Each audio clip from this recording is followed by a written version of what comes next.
کل حرف سعید امامی تو یک جمله این بود که اگر ریسارتی پخش بشه، سعدی و مولوی و حافظی پخش بشه، رژیم ایران رو عوض میکنه. اما تو طرح جناب آقای سعید امامی چند خط نوشته شده و چند راز توش نهفته است که دونه دونه رو جمهوری اسلامی انجام داده تا الان. یعنی طرح سعید امامی داره انجام میشه. خب ببینیم قتل‌های زنجیری کی انجام داده؟ یه بار واسه مردم توضیح بدیم. چرا هیچ فرار میکنیم؟ ها؟ چرا در میریم از موضوع؟ یه بار به مردم توضیح بدیم قتل‌های زنجیری کی انجام داده؟ طرح سعید امامی چی بود؟ خط اول یکی از طرحش مدافع حرم. چرا؟ چون سعید امامی میگه آقا یه جایی میرسه حکومت که دیگه نمیتونه آدم جمع کنه. مردم میفهمن اینترنت داره میاد، فضای دنیای مجازی داره تغییر میکنه. ما باید بیایم یک کاری کنیم که یک سری سرباز تولید کنیم که این سربازها بتونند از جمهوری اسلامی، یعنی ما، دفاع کنیم. طرح مدافع حرم داده شد. تو این کار باید یک کاری انجام میشد. خب اونا گفتن خب آقا ما الان مدافع حرم رو علم کنیم. خب مردم میگن مدافع بریم سوریه، برای چی بریم؟ مردم باید خرشون کنیم. چجوری خرشون کنیم؟ گفتش خب کاری نداره، از هنرمندا استفاده میکنه. چجوری از هنرمندا استفاده میکنه؟ هنرمندا همش اینجوری نیستن که به توضیح بدن بعضیاشون. گفت ما هنرمندا رو در تله‌ای میندازیم و میگیریمشون، اون وقت این کارو میکنه. خیلی عجیب بود براشون. چجوری میخوان این کارو انجام بدن؟ یک نوشته توسط یک ریسارتی جاسوس به بیت رهبری رسید. یعنی یک ریسارتی که جاسوس سازمان امنیتی بود اومد یک مطلبی رو برداشت از روی دراویش و تحویل بیت رهبری داد. این در نوشته سعید امامی هم موجوده. جالب. یعنی از سال 71 آقای سعید امامی از دراویش گنابادی فیلم گرفت، مدارکشو آورد گذاشت رو میز جناب آقای خامنه‌ای. گفت مردم رو باید اینجوری تربیت کنیم. گفت چجوری تربیت کنیم؟ گفت اینجوری نگاه کن، این آقای درویش گنابادی داره حرف میزنه، عارفشون اینجا یه سری گریه میکنه، یه سری جیغ میزنه. خب این حالت طبیعیه، اینو چجوری باید تربیت کنیم؟ الان که من که خامنه‌ای ام که جنتی عبدی جیغ نمیزنه، یه مکاره بردارن کسی جیغ نمیزنه، من که رهبرم کسی جیغ نمیزنه. گفت درستش میکنه. بازم عجیب حرف میزنید. حالا من اینطوری دارم توضیح میدم که تو بفهمی موضوع چیکار کرده. گفت اوناشو من انجام میدم. ما به 120 هزار لشکر ارتشی بودجه‌ش شما بدید، بقیه‌اش با من. از دل مردم رو با کتک میکشن بیرون و این مردم تبدیل میشن به سرباز شما. این اتفاق رو امراض انجام داد. بیت رهبری یه بودجه هنگفت گذاشت برای اینکه بیت رهبری تنها گروهی بودن که اصلا دوست نداشتن با دراویش، چون دراویش خیلی گروه‌های بزرگی هستند، چندین گروه درویش وجود داره، اصلا دوست نداشتن که گروه‌ها با گروه‌های دراویش درگیر شن، اصلا میترسیدن. ولی طرح MI6 انقدر قوی بود، طرح سعید امامی، که بیت رهبری چراغ سبز شد. خامنه‌ای که میگفت آب شیرین آب شور و هاشمی رفسنجانی اینجوری میشه که خیلی از اصلاح طلب‌ها رو هاشمی رفسنجانی بردم گلوله و کشتنش که رازها رو فاش میکنن، دست در دست همدیگه و دو اپوزیسیون خارج از کشور. یادتون باشه تظاهرات 22 بهمن و اینا یواش یواش دوربین از روی زنای با حجاب برداشتن میذاشتن رو بی حجاب هم باشن. بیت رهبری گفت آقای سعید امامی الان ما حق و هر کی بچه حزب اللهی و ریشو و اینا رو نشون بدیم که بازم مردم میگن حزب اللهی احمقه. خب اصلا اینجوری نیست. من مردمی رو میارم براتون که اصلا مردم شک نمی‌کنن. طرحی به نام جندخانه سیار. چیکار کردن؟ اواخر 71 72 73 و 74 یه طرح جدیدی توسط سازمان اطلاعات سپاه و زندان‌ها شروع شد. خب پس اینا میخوان از تو دل مردم یه سری رو بکشن ببرن تو بیت رهبری. خیلی کار سختیه. یعنی دختری که دامن کوتاه میپوشه حالا باید بگه خامنه‌ای دوست دارم، دختره چشای سبز، لباش خوشگله، پسره جذابه، پریش خطرش اینجا، این باید بیاد از ته دل بگه. و بعد اینا تازه باید طوری تنظیم بشن که وقتی خامنه‌ای داره حرف میزنه این مجالس دراویش گنابادی یارو جیغ بزنه. خیلی کار سختیه. اومدن 2 تا کار ساده کردن.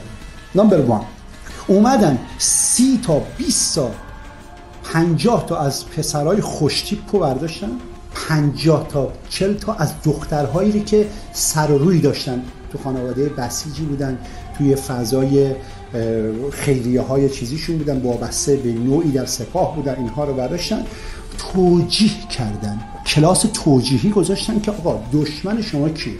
1 عرفان و تصوف، سعدی، مولوی، حافظ، ریسارت و تصوف عرفان.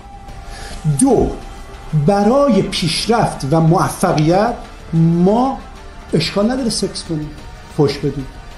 حقوق بسیار خوبی دادن. این به 50 تا پسر و 50 تا دختر خوشگل نسبتاً اومدن خونه دادن و ماشین دادن تو فرشته، تو شیراز، تو اصفهان، رفتن تو مرداویج، بالا شهرها بهشون خونه خصوصی دادن و ماشین. کار اینا چی بود؟ کار اینا بود این که از صبح تا شب با ماشین پسرها میرفتن تو خیابون دخترها رو جذب کنن. بعضی دخترها مثلا ازدواج کنن، ماشین داشت، رو خونه داشت، پول داشت، نگاه میکرد میگفت شاید بخواد ازدواج کنه، سوارش میکردن میبرن تو خونه. تو اون خونه دوربین گذاشتن، از فیلم اینها، از اینا فیلم سکسی تولید کردن و بعد میترسوندنش و بعد دوبل سکس و تریپ سکس و سکس گروهی و یواش یواش اینها رو با مواد مخدر اینا آلوده میکردن. دخترها هم همین کارو با پسرهای دیگه کردن. یعنی 50 تا شد 100 تا. دوباره 100 تا رو هدایت شده در سیستم کشور پخش کردن. اگه یادتون باشه خیلی بوق زدن ها و اون تاریخ زیاد شد. 30,000 دختر بدبخت مردم رو فیلم سوپر ازشون پر کرده. اینا دیگه جنه نبودن، اینا بدبختایی بودن که دنبال شوهر بودن، دنبال زندگی بودن. یارو مثلا پسر خوشتیپ بود اومده بود من چقدر دوست دارم میبرد، بعد یه هفته 2 هفته فیلم سکسی اش پر میشد، بعد رفیقش میبرد باهاش سکس میکرد، بعد یهوش دختره دید اصلا یه جایی بعد تهدیدش میکردن. بعضی از این دخترها که قیام میکردن توسط خفاش‌های شب و گروه‌های مذهبی هر دختری رو که نمیخواستی که تو مسیر اینا بره تیک تیکه میکردن، تو چمدون پیدا میکردن که یادتون باشه این دختر کشته میشه، این مثلا پسر کشته میشه، تیک تیکه میشه. بعد این فیلمش میگرفتن به بقیه دخترها نشون میدادن. یعنی یه خونه تیمی جنده پسر و دختر تولید کرد. اینا شدن حدود 7-8 هزار نفر، 10 هزار نفر. طرح دوم رقم خورد. طرح دوم چی بود؟ مبارزه با بدحجابی. یهو بدونی که اصلا شما بفهمید تو خیابون داشتید میرفتید گفت های هر دختری که یه ذره برارو داشت کشتی بود یا پسری که برارو داشته فلان، اینا رو میگرفتن میخرن تو زندان. یه دختری داشت با مادرش میره، با خواهرش میره، مثلا دختری که خانواده چون می‌خواستن طبیعی باشه تو خانواده‌ها بیان میرن دیگه، تو همه بسیجی همه چیز سیبیل دارن یا قیافه‌ها اصلا معلومه یه بسیجیه. دختر خوشگل میخوان، پسر خوشگل میخوان که وای وای کنه، داد بزنه.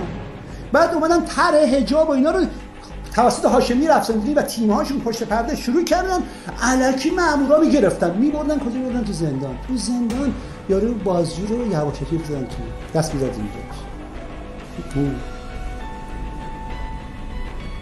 خودش میتونی که اگه با من باشی امشب بلد میکنیم. یعنی دخترها هم چند دسته بودن، یا میگفتن باشه که برش کنن، بعدا مدرک میگفتن با دوست پسرتی. بعد حرفشون این بود که بعضی اومدن اقرار کردن که آره به ما میگفتن تو دوست پسر داری با این که سکس میکنی چه واقعا نمیکنی.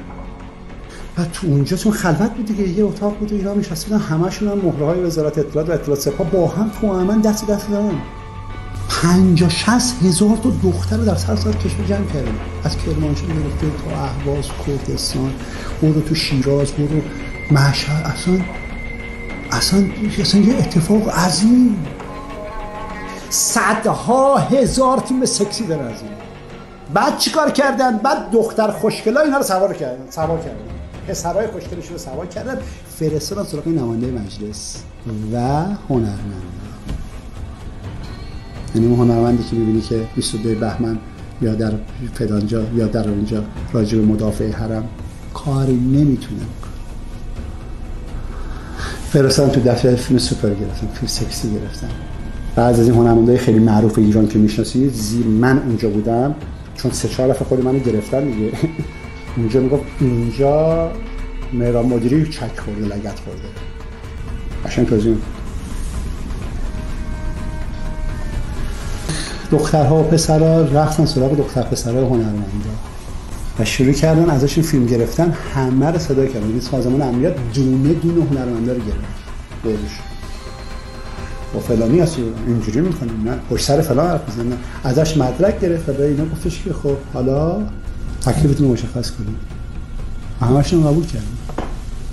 بعد این کارا رو همه رو انجام دادن. از اینا یک گروهی رو پیدا کردن برای مداحی. پس پرونده 2 مداحی شروع شد. چرا؟ چون می‌خواستن مداحی رو از حالت سنتی حسینیه ها تبدیل کنن به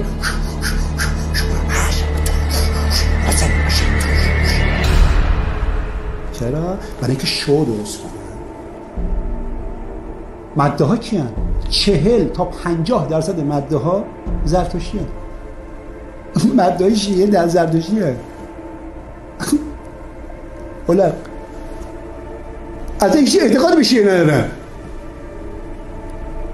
این پسر دخترها به صورت شو تلویزیونی وارد این سیستم مداحی کردن. پس مداحی شروع شد. از اون طرف از این دختر پسرها توسط وزارت اطلاعات و سپاه هر کدوم معرفی کردن چند تا رپتو توپ لپتو شروع شد. یعنی رپ آغاز شد. چرا؟ تو فحشا رو شروع کنه، جامعه رو به ابتذال تفکری وارد کنه. بعد فحش در کشور به وجود آوردن، مدافع حرم تولید کردن، یار آقای خامنه‌ای درست کردن. حالا دیگه رو کردن با آقای خامنه‌ای. آقای خامنه‌ای گفتم بله، گفت از امروز دیگه با آقای خامنه‌ای کسی نمیگه خامنه‌ای. گفت همون چیزی رو که به قطب دراویش گنابادی میگن باید صداش کنید، حضرت آقا. گفتن خب حالا که اینطوری شد، حالا این از کی برشیم؟ از دراویش، پس باید به دراویش حمله کنیم.